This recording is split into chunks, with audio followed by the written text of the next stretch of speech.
Araz dostumuzun adından dünyasını dəyişən dayıları Təvəkkül və Rais dayının xatirəsini oxuyuram.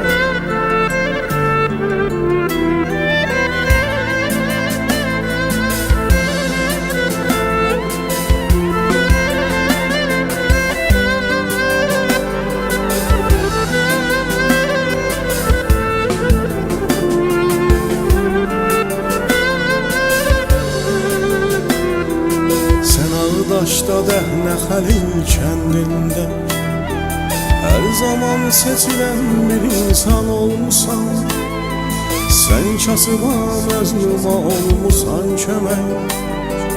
Hamı bilir sən nə cür insan olmusan. Ölümünlə sən hamını sənsiz qoydun.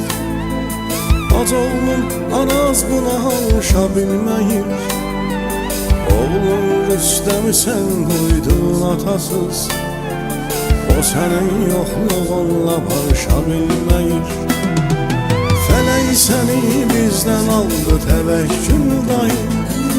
Səni bizdən uzaq saldı Təvəkkül dayı. Bu dünyadan köçsən də yaxınların olsun. Sənli xatirələr qaldı Təvəkkül dayı. Fələk səni bizdən aldı Təvəkkül dayı. Səni bizdən uzaq saldı Təvəkkül dayı. Bu dünyadan köçsən də yaxınların olsun. Sənli xatirələr qaldı Təvəkkül dayı.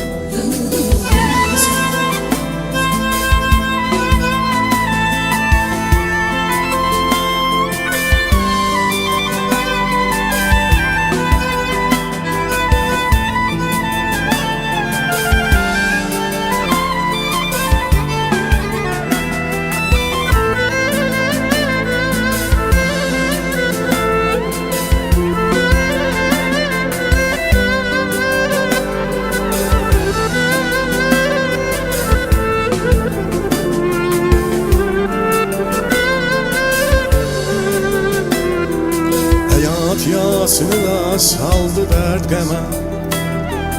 Ölümündən 42 gün keçirdi. İndi Yasin də atasızdı Allah. Qardaşı Raisi də yanına getirdi. Sizi iki qardaş köçdünüz dünyadan. Tanrı yazdığı qismətin bitirdi. Aysa əmir sizin yeznəniz əzab çəkir, yaxınların itirdi. Fələk səni bizdən aldı Təvəkkül dayı. Səni bizdən uzaq saldı Təvəkkül dayı. Bu dünyadan köçsən də yaxınların olsun. Sənli xatirələr qaldı Təvəkkül dayı. Fələk səni bizdən aldı Təvəkkül dayı. Səni bizdən uzaq saldı Təvəkkül dayı. Bu dünyadan köçsən də yaxınların olsun. Sənli xatirələr qaldı Təvəkkül dayı.